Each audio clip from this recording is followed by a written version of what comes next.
हाँ जी दोस्तों नमस्कार। आज मैं आपको ये जानकारी देने वाला हूँ कि क्या ऑलिव ऑयल हार्ट के लिए अच्छा होता है या नहीं। तो दोस्तों ऐसी बहुत सारी रिसर्च हैं, आपने वीडियोस देखे होंगे या पढ़ा होगा कि ऑलिव ऑयल में ऐसी फैट होती है जो हार्ट के लिए फ़ायदेमंद होती है। लेकिन वो एक अलग पॉइंट है। इसके अलावा जो चीज़ नहीं बताई जाती वह ये है कि कोई भी ऑयल, चाहे वह ऑलिव ऑयल हो या कोई सा भी और ऑयल हो, जब वह शरीर में जाता है तो ट्राइग्लिसराइड का निर्माण करता है। Oil is equal to triglyceride, fat is equal to triglyceride. तो जो हार्ट में ब्लॉकेज पैदा होती है वह दो कारणों से होती है। नंबर एक ट्राइग्लिसराइड, नंबर दो कोलेस्ट्रॉल। तो आमतौर पर जो कंपनीज होती हैं वह इस चीज का विज्ञापन करती हैं कि हमारे तेल में कोलेस्ट्रॉल नहीं है, हमारा तेल खाकर आप कोलेस्ट्रॉल को कम कर सकते हैं। तो देखिए कोलेस्ट्रॉल का तो कोई पॉइंट बनता ही नहीं है वेजिटेरियन ऑयल में, क्योंकि कोलेस्ट्रॉल तो होता ही एनिमल फैट में है, वनस्पति फैट में तो कोलेस्ट्रॉल होता ही नहीं है। तो ये कोई पॉइंट नहीं बनता कि हमारे ऑयल में कोलेस्ट्रॉल नहीं है। कोलेस्ट्रॉल की तो बात ही नहीं है वेजिटेरियन ऑयल में। वेजिटेरियन ऑयल में बात होती है ट्राइग्लिसराइड की, जिसके बारे में आपको विज्ञापन में नहीं बताया जाता। तो कहने का मतलब यह है कि जो शाकाहारी ऑयल होते हैं जैसे सरसों का तेल हो गया या ऑलिव ऑयल हो गया, इनमें कोलेस्ट्रॉल नहीं होता, क्योंकि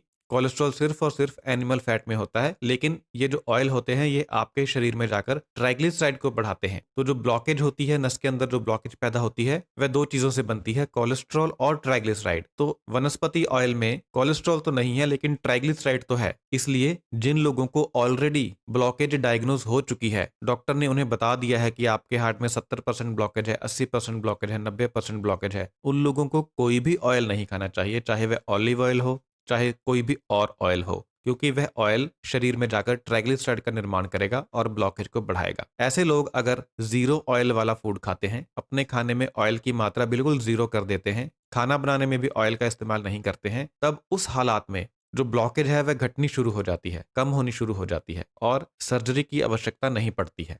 तो जो हार्ट के पेशेंट हैं उनके लिए किसी भी तरह का ऑयल जहर है, चाहे ऑलिव ऑयल हो, चाहे सरसों का तेल हो, कोई सा भी ऑयल हो, आपको ऑयल नहीं खाना अगर आप ऑपरेशन से बचना चाहते हैं और अपनी ब्लॉकेज को कम करना चाहते हैं। अब बात करते हैं नॉर्मल लोगों की, जिन्हें अभी तक हार्ट डिजीज डायग्नोज नहीं हुई है। तो मैं आपको बताना चाहता हूं कि ब्लॉकेज का पता तभी चलता है जब 70% से बढ़ जाती है। 70% से नीचे आपको ब्लॉकेज का पता नहीं चलेगा।